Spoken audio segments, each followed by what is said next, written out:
Is this book about Pu'er really worth it $300?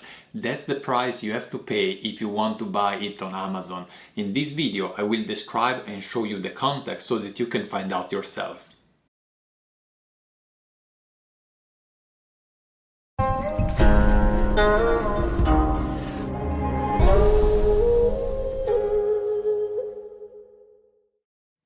Hi guys, this is Gabriele from nannuoshan, where we share the pleasure of drinking and discovering genuine farm tea. And today I want with you to discover a tea book, a book about Pu'er. If you're new in our channel and you're also looking to expand your tea knowledge and brewing skills, then make sure to click on the subscribe button. And if at any point of time you enjoy watching, don't forget to give us a thumbs up. Alright, let's start about this book. Actually, it is a book that for the first time I read back in 2009 when I discovered it in a tea house I was visiting, and ever since I always had in mind to buy it back. And recently I just went on Amazon, I checked it out, and it cost $300. So I thought, how is it possible that a book about Pu'er costs so much? And then I think what happened is that it went out of production, and now there are just a few books around, and that's why the price went up so much. So I could put my hands on one of these, and I want to share you the content with you. By the way, as you see, I'm not here in my usual environment, in my usual studio at home. I'm actually in the south of the United States, in Alabama, in a hotel room, because I'm down here for an extended business trip. So these and some following video will be shot from this area. Today is a very rainy day, and it is the best time, and it is a weekend for me. I'm not recording in the day I'm publishing, so it is the perfect day actually to sit down and make some YouTube videos. So let's go back to the book. It is a book written by Kam Pong. He's a resident and Hong Kongese. He's from Hong Kong and wrote this book, or at least published this book, in November 2006. So right before the crash of the price of Pu'er, when the hype for Pu'er was really at its maximum. Anyway, let's see what it's all about. I have already put some bookmarks so that I can quickly go through the whole book and tell you what I like, what I don't like about this very interesting book indeed. So here you see the table of contents. The book is divided into 4 different chapters. We have the first chapter is a brief history of Pu'er. Very brief, but it gives you the main fact. Then there is a section here about basic information about Pu'er. And after that there is a very brief chapter, even shorter than the first one, about how to brew Pu'er. And the last 200 pages of the book is only one chapter, this one, about a collection of Pu'er.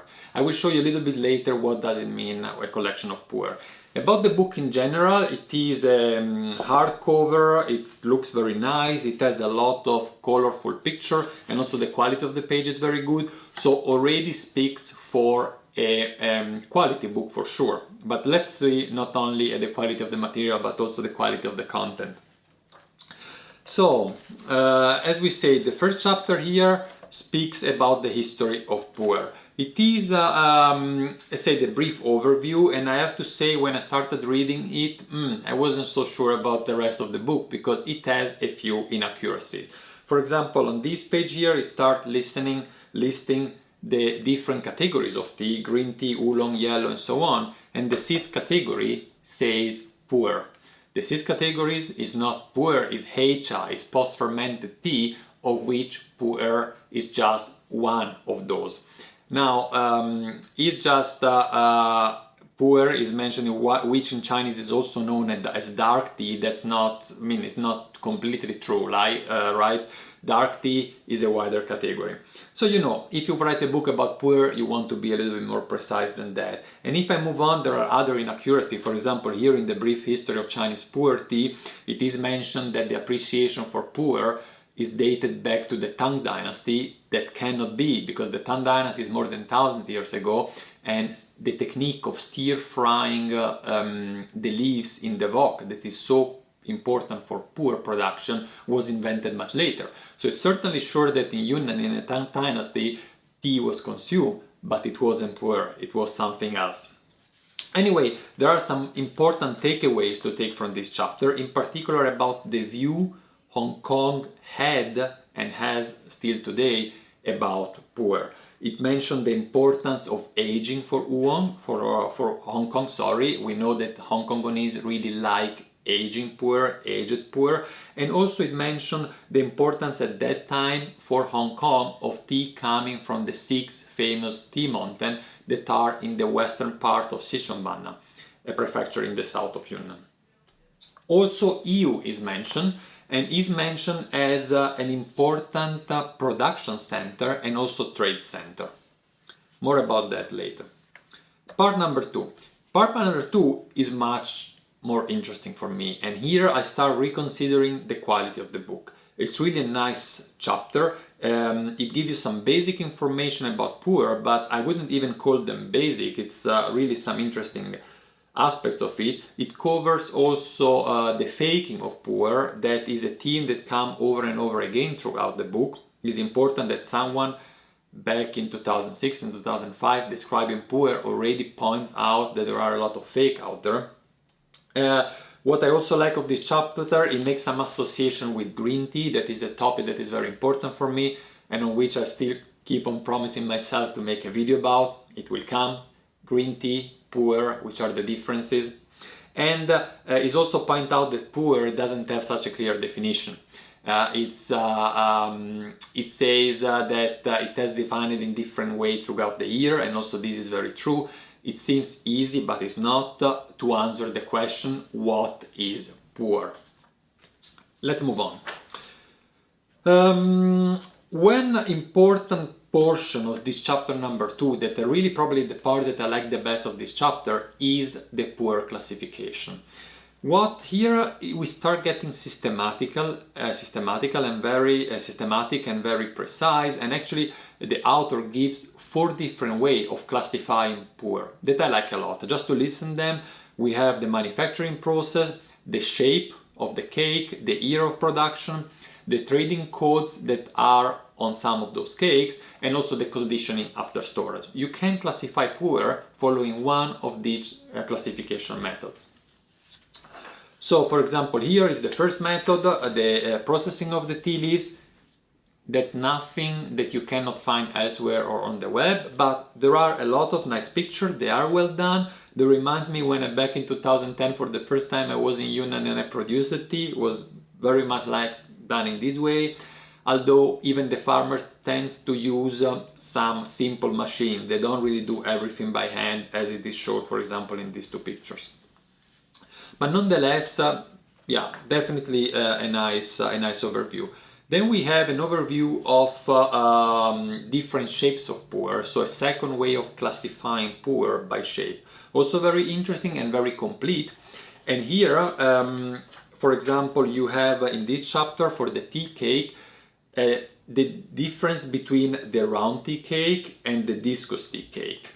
2 different types of Bing Cha, the discus tea cake that was introduced later by the Shagwan tea factory, and it explains you also why it was introduced and which are the differences between the 2. Let me see what I noted down here. Oh yes, they also here in this chapter, as later on, also point out the importance of the ratio between the surface of the cake and the volume. Depending on the shape, you have a different ratio between the 2, and also different drying process and how these affect the taste. What I start noticing at this point of the book is that the author doesn't use pinyin. Pinyin is, if you haven't seen some of my videos about the Chinese tea lexicon, well, if you've seen those, you know it. Otherwise, I tell you now, pinyin is a way of writing with Latin letter, with our alphabet, Chinese. And it is a very useful method. And at that time, back in the days, not when this book was written, but pinyin was invented and established in the 50s. So before that, there was no really rules to write in Latin letters the Chinese character. And there was a little bit of a mix, and I believe because Hong Kong detached from China well before that. It probably kept on using the previous methods that I find sometimes misleading. So that's why also in the book it says Chinese Pu'er, and how Pu'er is written is not pinyin. There is an H too much. So anyway, let's continue. What comes after? It comes also very interesting, a classification by year of production. Here the author is able to bring some clarity in a very complex topic, how Pu'er production changed over the decades. It subdivides the whole time frame of Pu'er production into 4 different categories that you see them here, the age, or 4 different ages. We have the age of the antique Pu'er, the age of the masterpiece Pu'er, the age of the 7-son tea cake, and the new era. And later on he describes all of this, and I will tell you a little bit later about when those era are. Very, very interesting chapter. I think I will have to dedicate a whole video actually in explaining the different eras and how the Pu'er production changed over those eras. You find everything in this book, just $300, you might consider it. So another way of classification is the 4 codes that you find on some Pu'er cakes. Also here, I don't want to go into details if you don't know the meaning of those 4 digits, and actually there are 7 digits, it's 4 plus 3. I will explain that in the next video. For now, it's just important that you know it's a way of classifying tea. And here we have a chapter about how the storage affects the taste and how you can classify Pu'er according to the different storage. All right, I move on. Let's see. Part number 3, brewing techniques. I say very basic, even a little bit kitsch. You see from the pictures. Look at these. But I mean, really, I don't think it is an added value for this book. I would have actually dropped the chapter off. And now we start to the main part of the book. Actually, you see that we are at chapter 4, the last chapter, but we have done only 100 pages and we have other 200 in front of us. So what is this chapter all about? You have to know that the author is a tea collector, a Pu'er collector. He has been collecting tea in Hong Kong for a couple of decades, and he knows also many other collectors in Hong Kong. So what he did, he took nice picture of every cake he has and also of cakes of other collectors and recorded them in this book. So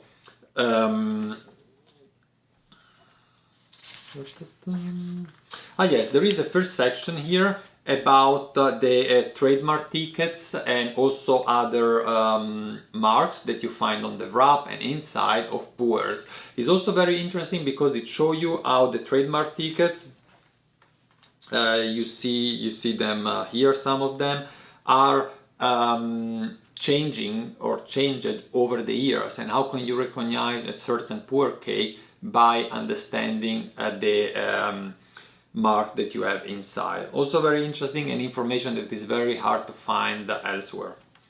And then we really start with the collection. So also this chapter is subdivided into the 4 ages that I was mentioning before, starting with the age of antique Pu'er vintage. And as you see, this chapter here is actually all structured in the same way. It's very big pictures and little content, informative content. However, although the writing is just a few words, you have a possibility to understanding much more than what is written just by looking at the picture. And this is actually what I would like now to do in this second part of the video. I would like to show you which information actually you can read through the line of this book, so that if you buy the book yourself, you can get more information out of it, or if you just are considering buying some ancient Pu'er, it also helps you in understanding the difference and how to recognize them. Before we go into detail, I want to make a small break and give you the opportunities to win a €20 voucher for the nannuoshan tea shop. How does that work? It's very simple. Now we have been doing video for quite a while, I would say more than half a year, and there you have quite a few videos in our playlist. So we would like to know which is the video that you like the best and why, and we would like to know which are 2 topics that you would like us to deal in the future videos. So if you write those answers in the comments below this video, we will just extract one of you and of course of those that have answer, and send you a 20 euro voucher. So we give you only 1 week to answer, so we don't wait forever, and after 1 week we select one of you. I say which is the video you like the most and why, and please give us the topic that you would like to see on new videos. And now let's continue with the first era of Pu'er. So here what you can see is we are a very early production, 1910, 1920, from the Somping Hao. Hao means factory in Chinese. And what you can see here that the leaves were quite coarse and wide. Wider, larger and coarser than what we see in nowadays cake. So it's already a sign of a different way of producing tea.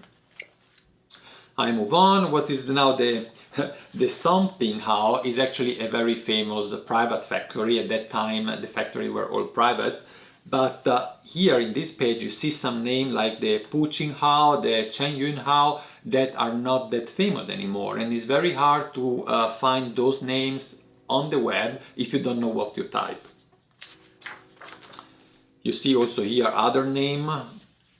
How I say how means factory, and here we change. We have the masterpiece era, so we jump back a few decades and we are in the 50s and in the 60s.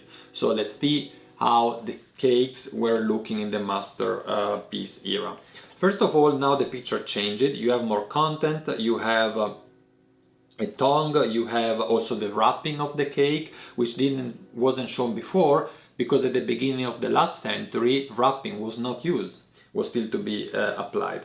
In this era what is dominated by the Menghai tea factory. So the Menghai tea factory was the main producer, and it also means that most of the material was actually coming from the east of Sichuan, where Menghai is located. By the way, not too far from Nannuoshan, the mountain that give the name to our shop. So a lot of cake from the Menghai tea factory of the masterpiece era. And here we move on to the next era, the era of the Seven Son tea cake, which is starting in the early 70s until the 80s. And let's see what changed there. So first of all, we have the appearance of the 4-digit codes that I was mentioning before. And when you look at these pictures here, in comparison with the one I've showed you before, let's see if I can quickly jump back, of those here the leaves are smaller and you have more buds. So a change in the material that was used for the Pu'er. Further on, we see that also here in the 70s we are other names of other tea factory that start becoming more popular. Here we have the Kunming tea factory, factory number 1, and here we have the Shaguan tea factory, factory number 2.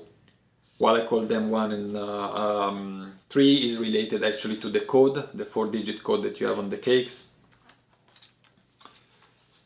What we have here, oh yes, here we are in the 90s and we have still cakes from the Menghai tea factory, and we have the appearance of the Da-I logo. So the Da-I brand is the brand of the Menghai tea factory and was introduced later on. And here you have a Da character with the E in the middle. Da-I is starting branding their cakes. You have also the appearance, as you see here, that this cake was ordered by the Zhenchun Tea Corporation, so it is the start of commissioning tea. So private company around China were commissioning tea to Yunnan to have a custom-made tea for them. This was not the case before, because before all the teas were under state control and there was not the possibility of placing a private order. I jump here to the start of this century, 2001. You still see the Da-I symbol, but what I wanted to point you out here is actually this one here. You see that there is the shape of Taiwan on the cake, and that this was a tea exported to Taiwan. So you see that now Taiwan start placing order for tea, and this comes and it connects actually to the video that I made about why we drink aged Pu'er. In that first video, you see a link now on the screen, I also described the whole history of Pu'er and how Taiwan has played a major role in the renaissance of Pu'er in the 90s. And here there is a proof, basically, you can see with your eyes that just few years later they were already ordering private custom-made cakes from Taiwan. Okay, now a thing starts to happen. I told you before about the code on the cakes and the fact that this code actually is related with a specific recipe. A recipe means that leaves come from different areas and they are mixed together in certain ratio and processed in a certain way that results in a specific taste. Now you start seeing the word wild and the word EU. Wild, it means they point out the fact that the leaves are wild leaves from wild trees, and this was not important before. Just few years before, there was no difference between wild or cultivated plants, and also no difference in price, but now there is one. And also EU, it means that on the cake they point out the origin of the tea. This is also something that was not done before, so it is a new trend. We move on, we expand further, so we have here the Shenzhen County Tea Factory. Shenzhen is a county in Linzang in which Menku is, and nowadays tea from Menku is very popular. Is among those tea that you have to pay a lot to get, those famous areas, and you see that it was 2001, you start seeing the names that we still hear today. What do we have here?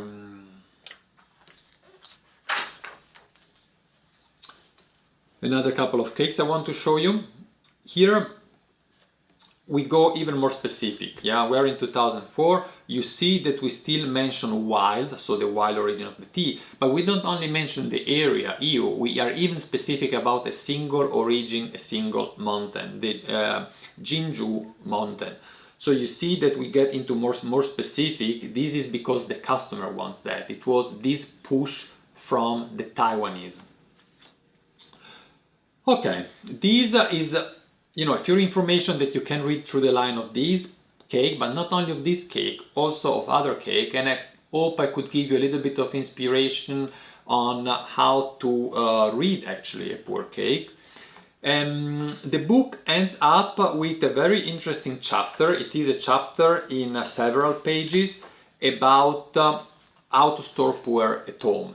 I will do a dedicated video on that, and the reason is that I don't want to give you only the opinion of a single person, in this case the author of this book, which I mostly agree, I have to say, but I also want to give you my personal opinion and the opinion of others, so that you can put all this information together and make up your own story and understanding and derive how actually you would like to store your tea. This is all I wanted to tell you about this book. And now let's speak shortly about the price. I said the book is for sale on Amazon for $300, but if you come to the end of the book here,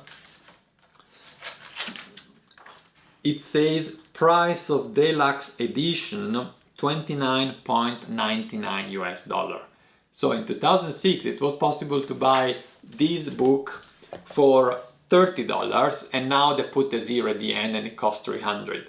I have to say $300 would be too much. I wouldn't buy it, I didn't buy it, but also 30 is too little, honestly, because there is a lot of very interesting content in here, and I personally would definitely spend $50 to $70 for this book. Of course, it depends how much are into tea. So if you get the chance of buying it second-hand, for example, for such a price, I would consider it. Alright, this is all I wanted to tell you about this book. Thank you very much for watching. I hope to see you next time. Don't forget to give us a thumbs up and to subscribe our channel if you want to see more videos like this. Thank you very much and see you next time. Bye bye.